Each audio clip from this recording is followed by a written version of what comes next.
I think about consumers in research in three different ways. I think about their participation as participants. I think about their engagement, so us giving information back to the community about the research that we do, and think about it from a consumer involvement perspective, which is really around these conversations that we've been having today about consumers informing research, co-design, etc. So we have a kind of multifaceted approach to this. One, we might talk to people via social media. So we have Facebook accounts that are targeted at consumers to share what we do as part of our research. But then we can also use that to put a call out to people if they're interested in being part of a consumer reference group, whether it's an overall disease area or whether it's a specific study, for example. That's one way to go about it. Within our clinical services and education programs with the outpatient services we run, we talk about research and talk about the way that people can become involved in research, because research needs to be embedded in clinical practice.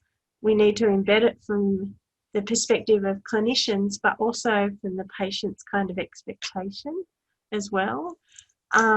So communicating that and communicating the kind of research we do and inviting people to become part of it is really useful. I think there are other ways that we can go about that. So through, for example, the work that regional health partners are doing with consumers and putting calls out to people who might be interested in working with researchers that way. A lot of the participants that are in our clinic have kind of said, and have been involved in our research, have said, you know, I've benefited so much from doing this research. How can I kind of give something back as well?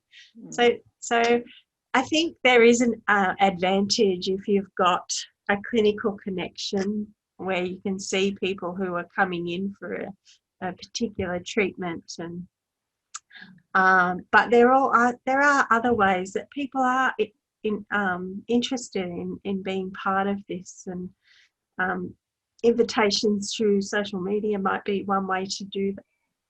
I think one thing that Vanessa and her research team have done really well is they've engaged with, a lot of different people. So I think ensuring that you get a range of people involved in your consumer reference group will be incredibly valuable to the work that researchers do, because you're hearing, getting so many different experiences from people who do, have similar illnesses, I suppose you could say. And then, like Vanessa said as well, it's just, it's so great to be listened to and to feel like you are being heard. So I think that's also really important for a research team, that, they have that empathy for the consumer group that they do engage with.